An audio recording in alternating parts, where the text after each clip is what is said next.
Moi, je venais un peu pour voir ton challenge. Là. Ton challenge est beau, hein. Je vais essayer quand même. On va voir. Est-ce que je peux tester? Toi, tu n'es pas religieux. Non, je ne suis pas religieux, mais je peux quand même donner juste historiquement parlant, pas religieusement parlant. Essayons pour voir. Alors, j'ai une petite question par rapport à ça, parce que vu la thématique, ça m'a intéressé. J'étais juste intrigué. Si tu veux, tu me donnes, si tu veux, tu gardes. Mais juste par rapport à la thématique. Alors, tu as dit dans ta question première, Jésus, Allah, Dieu n'existe pas. Ok, sur cette thématique, ok, je comprends. Maintenant, tu as dit dans la phrase, la Bible et le Coran sont des livres de fiction, des plagiats mensongers, violents, pleins d'erreurs et de contradictions, donc contradictoires. Alors, moi, j'aurais une question par rapport juste au Coran. C'est juste une question simple. Est-ce que Mohamed a-t-il existé? La question de l'existence de Mohamed est très problématique. Il y a beaucoup d'historiens tels qu'une dame là, française dont j'oublie le nom, et des gens comme les Amir Mouezine, qui sont très nombreux, hein, ou le collectif de tous ceux qui ont fait ce qu'on appelle le Coran des historiens. Il y a aussi, moi la première fois que j'ai connu ça, c'était il y a environ 10 ans, on va dire, ou 11 ans. Il y a 11 ans de cela, je faisais des recherches et j'étais tombé sur les études de Édouard Marie Gallet. Jacqueline Chabi, merci beaucoup. Il y a une femme qui s'appelle Jacqueline Chabi. J'invite tout le monde à aller écouter. Si vous pouvez, lisez ce qu'elle a écrit. Mais si vous ne pouvez pas lire, écoutez au moins ces vidéos. Vous tapez Jacqueline Chabi sur Google, YouTube. Ou même sur Google, vous allez tomber sur vous allez voir que Jacqueline Chabi a des arguments incroyables. Et Jacqueline Chabi elle-même a approfondi ses travaux en partant également des études de Édouard Marie Gallet. En fait, il y a des arguments palpables qui montrent que Mohamed on n'a aucune preuve de l'existence de Mohamed. Alors, bon, maintenant, moi j'ai fait des recherches. Alors on dit ici dans les recherches que j'ai fait, on dit que la tombe du prophète Mohamed se trouve à Médine, en Arabie Saoudite. Sauf que, non, sa tombe n'est pas là-bas. Non, c'est ce que j'ai dit. Là, il est dit, la tombe du prophète Mohamed se trouve en Arabie Saoudite, à l'intérieur de la mosquée du prophète Al-Mashiq An-Nabawi. Il a été enterré à l'endroit même où il est décédé, dans la chambre de son épouse Aïcha, conformément à la tradition islamique selon laquelle les prophètes sont enterrés là où ils meurent. Oui, tu te doutes bien que ça, sauf que cette tombe-là, il a été démontré qu'elle a été faite, je crois, un siècle, ou 2 siècles, ou 3 siècles, je pense, après la mort de Mohamed. C'est pas une tombe qui a été faite au moment de sa mort. Elle a été érigée bien plus tard. Tu te doutes bien que ceux qui ont fait des recherches sur la question de l'existence de Mohamed avaient déjà traité cet argument-là. Il n'y a aucune preuve pour montrer que c'est la tombe de Mohamed. On sait que Mohamed n'est pas dedans. Mohamed n'y est pas. On n'a pas d'ossement de Mohamed qui montre que c'est sa tombe. On n'a même pas, ne serait-ce que son ADN. Parce qu'on peut trouver son ADN. On a déjà trouvé des ADN, des êtres qui dataient de bien plus loin que ça. Si on a pu trouver l'ADN, par exemple, des dinosaures, alors que ça a été mal conservé, voilà. Ils n'ont qu'à ouvrir donc, en fait, l'argument, c'est qu'on n'a pas trouvé ses os, on n'a aucune preuve de ça, c'est ça? Il n'y a pas ses os, il n'y a pas son ADN, il n'y a rien. Ils disent qu'il est là, à l'intérieur là-bas, mais aucune personne ne peut donner le début d'une preuve. Et on sait que cette tombe a été construite tardivement. Ok, donc, bon, ok, maintenant on va aller sur l'aspect de Jésus. Alors, pour vous, Jésus a existé, oui ou non? Jésus est un mythe. Ok, Jésus est un mythe. Bon, moi, moi je fais toujours des recherches, moi je ne pose pas des questions sans faire des recherches. Alors donc, les recherches qu'ici on dit, Tacite, donc le livre de Tacite, c'est pas un livre chrétien, c'est pas de la Bible. Je facilite. Ils sont 4, non? Voilà, donc il y a Tacite, Tacite, Pline le c'est-à-dire Jeune. après Jésus-Christ. Tacite, Moi, Pline le Jeune, Flavius, Joseph, et puis Suétone. voilà, donc d'après, il est écrit que Christus a été exécuté sous Ponce Pilate, le gouverneur de Judée sous le Tibère. Donc Tacite Sous le règne était de Tibère. hostile. Voilà, donc Sous le Tacite. règne. Sous le règne de Tibère. Donc, Tacite était hostile aux chrétiens. Donc, il n'aimait pas les chrétiens. Donc, il n'avait aucun intérêt à les valoriser ou à favoriser, quel que soit ce qu'ils avaient à faire. Donc, c'est la source la plus fiable. Donc, Tacite, qui n'était pas chrétien, qui n'aimait pas les chrétiens, parle bien de Christus dans les années au 15e siècle. Donc, c'est gravé après Jésus-Christ. Donc, 116 ans après Jésus-Christ. Alors, est-ce qu'on peut dire que Tacite a menti ou pas? Les textes de Tacite c'était vers, sous l'empereur Néron, donc il parlait des chrétiens qui auraient été brûlés sous Néron vers l'an 64. La mention en question avait été ajoutée en 1429 dans les textes de Tacite, quand Tacite les avait écrits. De toute façon, on n'a aucun texte original de Tacite. Tous les textes de Tacite ont été édités par d'autres personnes dans un collectif qu'on appelle les Annales de Tacite. Et ça a été fait en 1429 par le secrétaire du pape, qu'on appelait le Poge. Il était le premier éditeur des Annales en question. Et comme c'est le premier qui a édité les Annales de Tacite, quand on a essayé de vérifier, et on voit que dans la première édition qu'il avait faite des Annales de Tacite, il n'y avait pas cette mention à l'intérieur. Il n'y a aucune mention de Christus ou des chrétiens qui parlent de Néron. Il n'y avait rien. Rien. C'est seulement après donc qu'on a pu retrouver ça sur d'autres éditions. Donc sur la première édition, il n'y avait pas. Et comme par hasard, sur les éditions ultérieures, ça apparaît maintenant. C'est ce qu'on appelle en jargon d'histoire une interpolation, c'est-à-dire une falsification. Et qui a fait cette falsification? En fait, ça a été fabriqué, ça a été ajouté. Et ceux-là qui se sont rendus compte, dès l'époque même, il y avait un historien déjà de l'époque qu'on appelait Sulpice Sévéré. Sulpice Sévéré à l'époque déjà, qui était un historien, avait déjà dénoncé ça. Vous disant que vous êtes en train de faire la pagaille avec les textes là. C'était vers la fin du 4e siècle.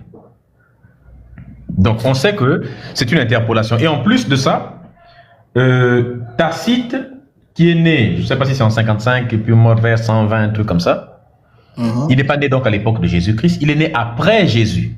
Oui, bien sûr, c'est ce que je parle. Donc il est né après Jésus, mais il explique... Il est né après Jésus et il est mort après Jésus. Exactement, donc, voilà, il est mort, il est né après Jésus-Christ et il est mort, il est né après, il est mort après. Donc il n'a pas connu Jésus. D'accord. Ce qu'il dit sur Jésus, donc il n'a pas connu Jésus. Donc quoi qu'il dise sur Jésus-Christ, il ne l'a pas connu, il n'a pas vécu à son époque. Donc à aucun moment ça constitue une preuve, puisqu'il ne l'a pas vu, il n'a pas touché. D'accord. Deuxièmement, ce ne sont pas ces textes originaux, il a été démontré que ce sont des interpolations. Donc ça veut dire que les ajouts qui ont été faits par des catholiques bien après. Troisièmement, le fait de dire que il y a des types qu'on appelle... Et il n'a jamais dit que Jésus existait, hein, Tacite.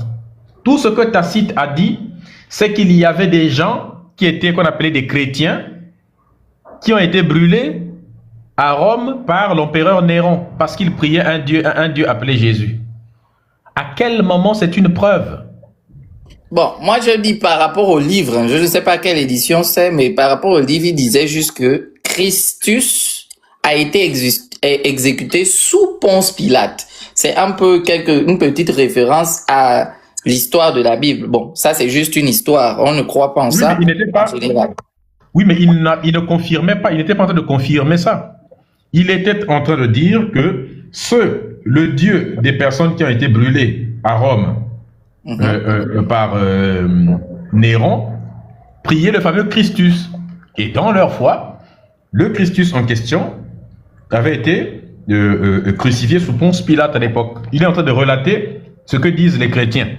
Ok. Il n'était pas chrétien, il n'aimait pas les chrétiens, il n'a pas vécu à l'époque de ce Jésus. Il est simplement en train de raconter un truc qui est même faux d'ailleurs parce que c'est pas lui qui l'a raconté. Donc de toute façon, à partir du moment où on sait que ce sont des interpolations, le reste ça n'a plus de valeur. Bon, maintenant, c'est exactement correct. Maintenant, j'avais juste une question en tant que grand frère. Toi, je sais que tu crois... je voulais juste poser une question. Alors, le grand, est-ce que tu crois en la science? Je n'ai pas besoin de croire en la science puisque la science ne nous demande pas de faire acte de croyance ou de foi. J'ai confiance en la science et la confiance est différente de la croyance. Alors, donc si je te parle de Pythagore, tu crois qu'il a existé? Bon, la question de l'existence de Pythagore, ça peut être discuté. Pourquoi? Tout ce que l'on a, ça peut être discuté. Tout ce qu'on a de Pythagore, on n'a pas de preuve directe de l'existence de Pythagore comme des ossements, ce genre de choses.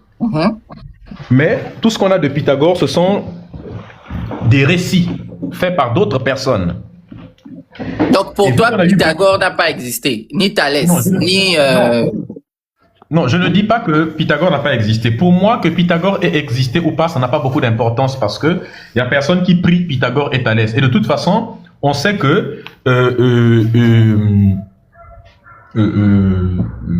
que Pythagore est bel et bien né avant Jésus-Christ. Mais on utilise toujours ces formules, n'est-ce pas? Oui. Voilà, je dis que ça peut être discuté. Je dis que Pythagore, moi je pense que Pythagore a existé, mais je sais également que c'est quelque chose qui peut être discutable. Donc si vous pensez que Pythagore a existé, sans l'avoir vu, ou sans même avoir étudié Pythagore, parce que vous n'étiez pas né à ce temps-là, mais vous croyez quand même que les mathématiques ont existé. Non, je ne crois pas une fois de plus. Pythagore n'a rien inventé, il n'a rien créé en mathématiques s'il a existé. Il se pourrait même que Pythagore n'ait pas existé. Parce que le théorème que l'on attribue à Pythagore n'est pas de Pythagore. Il se trouve déjà en Égypte antique sur le papyrus de Herbert Rind et de Rind. Donc on sait. Alors, il faut pas que les gens se biponnent dans. Ne vous outragez pas dans les commentaires. Moi, je suis juste. Je ne crois pas en Jésus. Je ne crois pas en Allah. Je ne crois en rien d'autre. Je suis dans la zone où je suis dans la question réelle des faits. Donc, il faut pas aller dans les commentaires. Vous êtes trop chaud là. Je suis juste venu poser des questions au grand Médusa parce que moi, je parle toujours avec lui. Donc, cette fois-ci, je suis monté dans son panel pour qu'il réponde à mes questions. J'avais juste des questions parce que tout ce que je sais, c'est que je ne sais rien. Du coup, donc, je ne confirme pas qu'il a existé parce que je ne l'ai pas vu ou quoi que ce soit.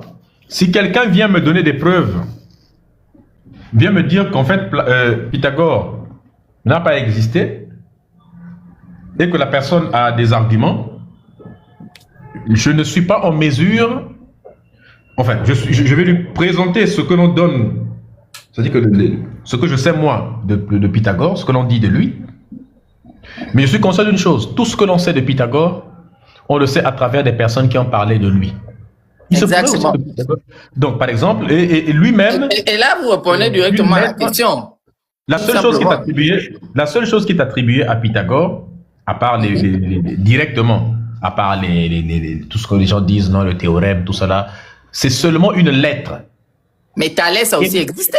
Après Pythagore, il y avait Thalès. Tout cela, on en parle, simplement. Donc ça n'existe pas. Non, je ne dis pas que ça n'existe pas. Et le fait qu'eux n'aient pas existé, par exemple, ça c'est ce qu'on appelle le sophisme de la double faute. Si, par exemple, les Thalès et les Pythagore n'ont pas existé, par exemple, ça ne prouve pas que Jésus a existé. Parce que, en gros, c'est ce que font les chrétiens, souvent. Ils se disent, bon, c'est comme si je disais, on m'accuse d'avoir volé. Je dis, oui, mais regardez, Dove aussi a volé, Doveman a volé, donc ne m'accusez pas moi d'avoir volé, puisque lui aussi, il a aussi volé. Donc c'est pareil. Commencez d'abord par le condamner lui, avant de venir s'intéresser à moi. D'accord. Donc si Pythagore et Thalès n'ont pas existé, par exemple,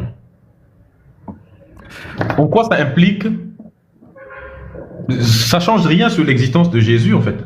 D'accord, ça ne change vraiment rien. Alors, moi, je n'étais pas sur l'existence de Jésus. J'étais un peu contre le concept de Allah, Dieu n'existe pas. Parce que Allah, Dieu, c'est juste un mot, en fait. Et j'essaie de comprendre un peu. Parce que nous, chez nous, au village, on appelle Nzambe, on appelle Nyambi. Donc, en fait, dire que Dieu n'existe pas, c'est mettre en sorte que l'être suprême ou l'esprit, Mais le Nyambe n'est grand pas maître de Dieu. l'univers ne vit pas en nous. Mais Or que Nyambe nous n'est pas sommes Dieu. déjà des dieux. Nyambe, c'est pas Dieu. Pardon? Quand on parle de Nyambe ou de Nyam, Nzambe, Nyam, ou de Nzambe. Nzambe, Hmm. oui, mais Nzambe, ce n'est pas Dieu. Alors, Nzambe, comment vous définissez le mot de Nzambe? Quand on parle de Nzambe chez nous, on dit l'esprit de l'univers le plus fort, le plus grand. C'est l'être suprême de l'univers, celui qui atteint toutes les énergies. Donc, qu'on appelle l'air, l'eau, le feu, la terre et l'éther. L'être surnaturel, la nature, la mer céleste. C'est ce qu'on appelle Nyambi, qu'on appelle Nzambe. Personnellement, quand tu es le grand frère, j'étais en train de parler, je ne sais pas si je peux te tutoyer ou te vous voyez. Si tu Je veux. peux? Ok, tu es mon grand, donc faut pas suivre tous ceux qui sont en commentaire, ils ne savent pas qu'on a un bon lien. Alors, donc, toutes les personnes qui, moi personnellement, quand tu étais en train de parler de l'aspect de manger des gilettes, etc., alors, moi, je suis passé par là. Et on mange ça avec la cola, la plupart du temps, pour les gens qui connaissent pas. Alors, moi, j'ai fait ça. J'ai eu ce rite-là, comme tout autre, ceux qui ont été dans les rites africains. Alors, ça dépend ça peut être pour deux choses. Ça peut être comme symbole de protection, ou ça peut être pour ceux qui veulent se battre, pour les gens qui ne savent pas. Donc, le grand Médusa pourra vous dire que ce que je dis est vrai. Donc, moi, quand on me donnait ça, vous pouvez ne pas croire, vous pouvez croire, ça existe vraiment. Mais tout ça, c'est une science. Alors, moi, je suis juste en train de revenir sur le fait que, en fait, par rapport à la thématique, ce que moi je considère, et je vais vous expliquer ça un peu plus, c'est que moi, par contre, je ne pourrais pas dire que ces personnes, parce que Jésus a été, ou nous ne le savons pas tous, parce qu'on n'est pas né pendant ce temps-là, a été un ancêtre d'un plan de quelqu'un. Donc, c'était pour des personnes, c'était aussi quelqu'un d'ancestral. C'est-à-dire, si moi, on me dit aujourd'hui que mon grand-père, que je n'ai pas vu, était super fort, il arrivait à manger des lames et des gilettes, un peu comme le grand Médusa expliquait qu'il a jusqu'à manger les tessons de bouteilles. Si demain, après-demain, le grand Médusa devient un ancêtre, et on me disait que le grand Médusa est très fort, était un gars fort sur TikTok sans l'avoir vu, même s'il n'y avait pas de preuves, j'aurais cru par ancestralité. Ce que je suis en train juste de dire, et ce que moi j'essaye de montrer aux gens, c'est que moi personnellement, je ne parle pas du grand Médusa. Personnellement, je ne dirais pas que Jésus n'a pas existé, et je ne dirais pas que qu'Allah n'existe pas, ou n'est pas une forme, justement, spirituelle de quelqu'un dans sa mentalité. Parce que chacun de nous a ce qu'on appelle une forme ancestrale et un périmètre de suivi. C'est-à-dire, il suit quelque chose. Donc, je ne sais pas si le grand Médusa comprend ce que je veux dire. Parce que je pense que si Jésus a existé chez certaines personnes, c'est par rapport au fait que c'était leur ancêtre, c'était leur guide dans leur croyance. Qu'Allah a existé, certains parlent que Mohamed lui-même a existé, et je dirais aussi que c'est de la même manière. Nous, de notre côté, dans mon village, on parle de Nzambe, et on parle de nos ancêtres. Nous aussi, on ne les a pas vus, mais quand on parle de Mutinga, ou Moussavu, ou Madungu, on va dire que ce sont nos aïeux qui ont existé, qui étaient forts, qui arrivaient même à soulever des arbres. Si le grand Médusa doute, il a peut-être un grand-père qu'on disait un jour qu'il a soulevé les arbres, il mettait à l'épaule. Mais il avait cette force surnaturelle comment? Parce que on avait ce qu'on appelle des pratiques traditionnelles qui arrivent à être élevées. Donc moi, ce que je suis en train de dire, c'est que c'est fustigieux de dire qu'un ancêtre de quelqu'un n'a pas existé ou une croyance n'est pas réelle, vu qu'on croit aussi au nôtre. C'est tout ce que j'avais juste à dire sur le sujet, mais sans avoir une mauvaise main sur le thème du sujet. Alors que c'était ça.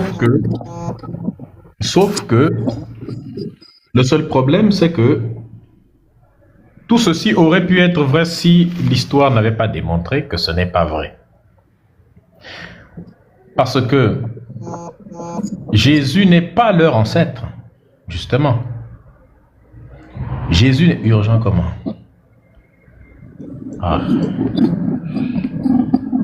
Jésus n'est pas un ancêtre. Jésus, on sait que c'est un personnage fictif parce que ce même personnage, bien avant qu'il ne soit formulé par les Juifs, plein d'autres peuples se racontaient ce mythe de ce personnage avec les mêmes caractéristiques. Donc on sait que ce n'est pas l'ancêtre des Juifs.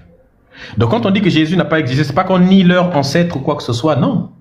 On sait que c'est une histoire mythologique parce qu'il y avait d'autres personnages qui étaient nés le 25 décembre, qui étaient eux aussi tous nés d'une vierge et puis d'un Dieu, qui ont accompli des miracles, qui ont ressuscité des morts, qui sont...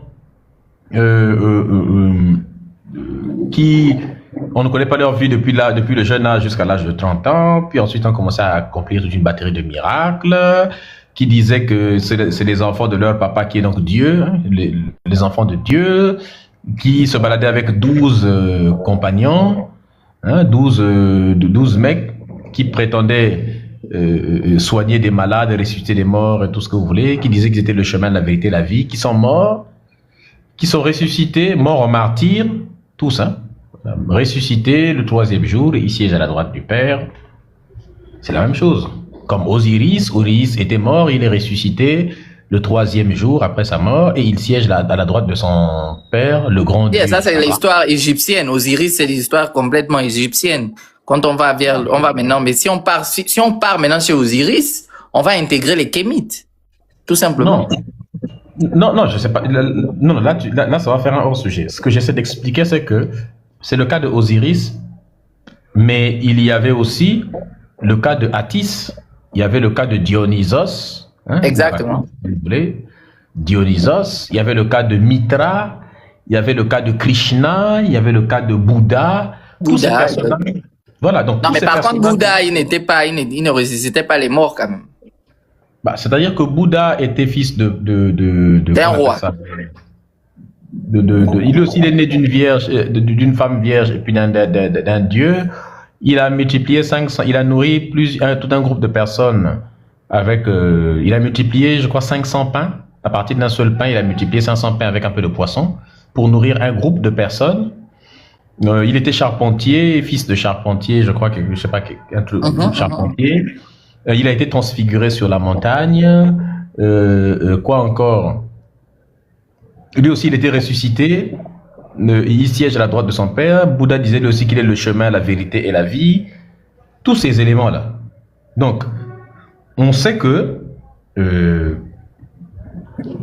c'est une histoire qui préfigure celle de la Bible. Donc, on sait que le personnage de Jésus, dans tous les cas, est un personnage qui n'a pas été créé, qui n'a pas existé en tant que tel, ou alors il a existé mais en ayant exactement la même vie que les gens. Il n'y a aucun aspect de la vie de Jésus qui n'avait pas déjà été vécu exactement pareil par un personnage mythologique avant lui. Maintenant, c'est là où vient ma question, Legrand. Est-ce que cette histoire qui se répète, justement, prenons un peu cette petite synthèse-là que tu viens de donner, cette histoire qui se répète un peu partout, ça signifie peut-être qu'il y a eu un être qui avait cette capacité? Non, l'histoire de Père Noël se répète partout, mais ça ne veut pas dire forcément qu'il y avait un être qui volait dans les airs avec des rennes, c'est-à-dire que les animaux là, et puis qui allait livrer les cadeaux par la cheminée. Pourtant, non, mais l'histoire de Père Noël, ça vient juste d'une seule histoire. Ça ne parle pas dans plusieurs, ça ne parle d'une seule personne, ça ne parle pas dans plusieurs populations. L'histoire que tu racontes, ça veut dire Bouddha, parce qu'il n'y a pas Père Noël dans Boucher Bouddha. Il n'y a pas le Père Noël, par exemple, en Afrique. Mais pourtant, c'est un seul personnage européen. C'est différent, en fait. Ce que je suis en train de dire, par rapport à ce que tu as agencé, tu as parlé bel et bien d'une totalité de population. C'est-à-dire que chez les Chinois, par exemple, c'est Bouddha. Chez les musulmans, c'est Issa. Chez les autres, chez même les Égyptiens, c'est toujours un être qui ressemble. Donc, est-ce que l'on ne peut pas dire que il y a quand même peut-être un être sur cette terre qui a ressemblé à ça, vu que ça se retrouve un peu partout? Mais bien sûr, c'est pas un être en tant que tel, mais c'est à partir d'une histoire. C'est une allégorie de départ. Donc, ça veut dire que ça a existé. Non, ce n'est pas que ça a existé, c'est que ça vient d'un endroit. Il y a la culture la plus influente du monde à l'époque, c'était celle de l'Égypte antique. La civilisation égypto-nubienne, avec l'histoire de Osiris, qui était une allégorie, et cette allégorie, plusieurs personnes partaient prendre des enseignements en Égypte, et contrairement à ce que nous pensons aujourd'hui, les gens voyageaient à l'époque. On se représente souvent l'époque comme un monde où les gens ne voyageaient pas, tout le monde était cantonné dans son petit patelin de terre. Non, les gens se déplaçaient à travers des chevaux, des chameaux, qu'on appelle ça, des éléphants.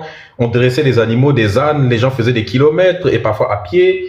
Il y avait des pirogues, des espèces de bateaux de l'époque. Les gens voyageaient. Le monde fonctionnait. Et comme le monde, et comme les gens voyageaient, s'échangeaient, les histoires aussi s'échangeaient. Et l'Égypte antique était le centre du monde à l'époque. Tout le monde voulait aller là-bas de la même manière que les gens veulent aller aux États-Unis ou je sais pas quoi. State, ouais. La plus grande puissance de l'époque, c'est l'Égypte. Et donc, les histoires que les gens apprenaient en Égypte antique, les gens partaient les adapter sur le plan local. Tu vois? Et c'est à cause de cette adaptation sur le plan local qu'on retrouve un peu partout, plusieurs siècles après, les histoires ont été transformées, ont été adaptées, et donc on a des histoires qui se ressemblent des siècles plus tard, avant Jésus-Christ. Mais en fait, c'est à l'origine, si on veut établir un point de départ, le point de départ, c'est l'Égypte antique. Donc, ça veut dire que le point de départ, c'est l'Égypte antique. Si le point de départ, c'est l'Égypte antique, donc l'histoire de l'Égypte antique, est-elle une allégorie vraie ou fausse? Alors, déjà une allégorie, non, la question n'est pas bien posée. Une allégorie. Ok, est-ce que l'histoire en question est-elle vraie ou fausse? C'est juste ce que je voulais savoir. C'est une allégorie, c'est-à-dire qu'une allégorie, déjà par définition, c'est ce qu'on appelle un mythe, un conte ou un mythe, une mythologie, oui. Voilà. Donc, c'est une histoire que l'on raconte pour faire passer un enseignement qui, lui, est vrai. Ok. Donc, l'enseignement, ce sont des principes. Donc, quand on dit Osiris, ce n'est pas un individu en tant que tel, c'est un principe de la nature. Mais qu'on décide de personnifier pour mieux transmettre l'histoire. Tu vois un peu, donc, quand on dit Osiris, on dit Isis, on dit ça, on parle des principes de fonctionnement de la nature, n'est-ce pas? Quand on parle de Geb, on parle de Nout, on parle de Tefnout, on parle de ceci, on parle de la terre, on parle du ciel, n'est-ce pas? On parle de l'eau, on parle de la vie. En fait, on nous explique comment la vie est arrivée. C'est comme dans les contes africains. La plupart du temps, ce sont des principes de fonctionnement de la nature, donc des éléments scientifiques en tant que tels, mais que l'on explique à travers une histoire parce que les gens à l'époque n'avaient pas le jargon scientifique que nous, on a mis en place aujourd'hui pour expliquer les choses de manière scientifique. Nous, on a créé un jargon spécifique pour la science. Mais à l'époque, ils avaient compris que la meilleure façon de transmettre un enseignement, c'est de le faire à travers une histoire. Raconte-lui une histoire et il comprendra plus facilement que si tu essayes de lui expliquer la réalité des choses. C'est souvent beaucoup plus complexe. Voilà pourquoi. Donc c'était pour que ça reste. Ok, voilà, jusque là, en tout cas, là, comme je t'avais demandé, je t'inviterai pour la prochaine fois, comme je t'avais dit, sur mon panel, comme je t'avais demandé. Mais j'aurais quand même besoin que tu m'expliques vraiment si tu crois à ces scientifiques. Parce que si on croit à la science, comme tu le dis si bien, si tu crois réellement à la science, c'est parce que la science a prouvé. et par rapport à certaines preuves, que ce soit la mathématique et les autres formes scientifiques. Aujourd'hui, on croit aux atomes, mais on ne les voit pas. Et on a créé des machines pour les voir. Oui, voilà, Donc, on a des machines pour les mettre en évidence. voilà. Donc, moi, ce que je peux dire, c'est que si aujourd'hui, il y a certaines personnes qui ne croient pas qu'il y a une force surnaturelle, que certains ont nommé de tous les termes, sachez que Non, moi, nous ne nions pas. personnellement, bon, ça existe. Non, Il y a nous des ne nions forces pas surnaturelles. l'existence. Pardon? Non, nous ne nions pas l'existence. Nous disons que ce qu'il y a dans nos traditions, dans nos cultures, que nous appelons par Nzambi, par exemple, Nzambi, ce n'est pas Dieu. En fait, il y a des concepts. C'est un problème de conception. Nous avons des façons différentes de concevoir ce qu'il y a au-dessus de l'humain. Et les autres ont aussi leur façon de concevoir ça. Ce que eux ils appellent Nzambi, eux ils conçoivent ce que nous appelons Nzambi. Eux ils le conçoivent comme un être omniscient, omniprésent, omnipotent, une espèce de super papa qui gouverne de la même manière qu'un père est sur la famille ou un parent est sur les enfants, tout ça là. Eux, ils ont créé un super patriarcat. C'était les sociétés patriarches qui ont créé donc un super patriarcat où on a un patriarche qui règne sur toute la famille, mais sauf que la famille devient l'humanité en elle-même.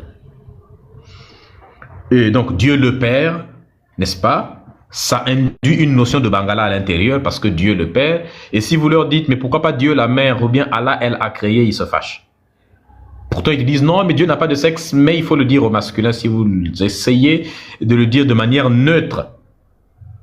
Si vous dites Allah, il dit Allah, il ou elle, ah non, non, non. Nous, ça ne nous dérange pas de dire le père ou le père-mère primordial ou la mère-père primordiale. C'est normalement. Voilà pourquoi la plupart des dieux dans la spiritualité africaine étaient souvent androgynes. C'est-à-dire, ils n'étaient ni homme ni femme, mais à la fois homme-femme au même moment, pour exprimer le fait que c'était quand même pour faire comprendre, parce que nos ancêtres étaient devant un casse-tête. Ils disaient, bon, comment je fais comprendre à ce Médusa qui est en face de moi que Dieu n'a pas de sexe? Lui, tout ce qu'il connaît, c'est que les êtres humains en ont. Et je dois lui faire comprendre des notions complexes, mais je dois les transformer en histoire en créant des personnages. Et les personnages que je crée, lui, il sait que les humains ont le Bangala. Donc, il faut que j'ai envie de lui expliquer que si je dis que le personnage n'a pas de sexe, il va me poser plus de questions encore. Il va pas comprendre, il va considérer que c'est un monstre. Or, l'idée, c'est de personnifier pour faciliter sa compréhension. Donc, on va lui dire que soit la personne est asexuée, le Dieu est asexué, soit le Dieu en question est androgyne, c'est-à-dire a les deux sexes en même temps, et père et mère en même temps. Comme ça, la personne comprend plus facilement le fait que Dieu n'appartient pas à l'un des sexes. On parle quand même de l'origine de toute chose. Donc, c'est dans ce sens-là qu'il faut... C'est dans ce sens-là qu'il faut le comprendre. Donc, là, c'est comme si tu étais en train de dire que Dieu est transsexuel, hein? Non, transsexuel. Parce que les transsexuels ont deux sexes, hein? Non, ils n'ont pas deux. Les transgenders, là, c'est pas deux sexes. Non, c'est ce que tu es en train de dire, là. Non, eux, ils n'ont pas deux là. Les trans, c'est des Mais comment tu as dit, il a une queue et il a une chatte, comment grand, tous? Non, pas du tout.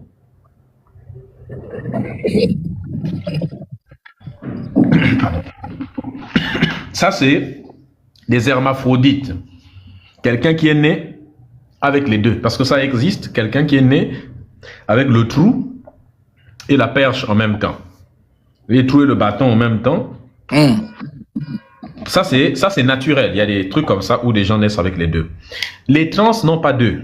Un trans, c'est quelqu'un qui est né, par exemple, homme. Et il devient comme une femme. Voilà, il est né, c'est un homme. Il est toujours un homme. Biologiquement, c'est un homme. Mais il raconte à tout le monde que c'est une femme. Il s'habille comme une femme, il parle comme une femme. Enfin, il parle. S'habille comme une femme. Donc, ça doit être différent en anglais. Parce que, you know, the transgender is like two sex, you know. That's the problem. Ils sont en train de gaspiller le langage. C'est-à-dire que on appelle ça la nouvelle langue. C'est très orwellien comme pratique. Ils sont en train de déformer le langage pour déformer la mentalité, parce que comme on ne pense pas et ensuite on utilise des mots après pour exprimer la pensée, mais en réalité, on pense avec les mots.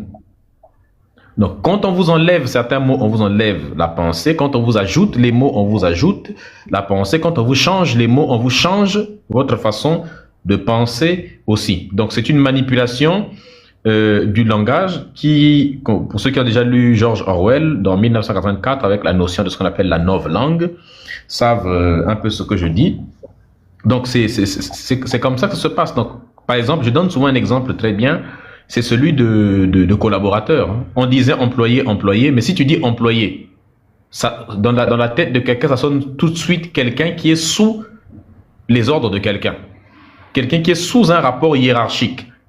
Mais si tu dis, ce sont des collaborateurs, ce sont plus des employés, mais des collaborateurs, ça veut dire donc que, bah écoute, on supprime la notion de subordination automatiquement. Donc on dit, bah on collabore tous les deux. Alors, je vais quand même spécifier dans les commentaires.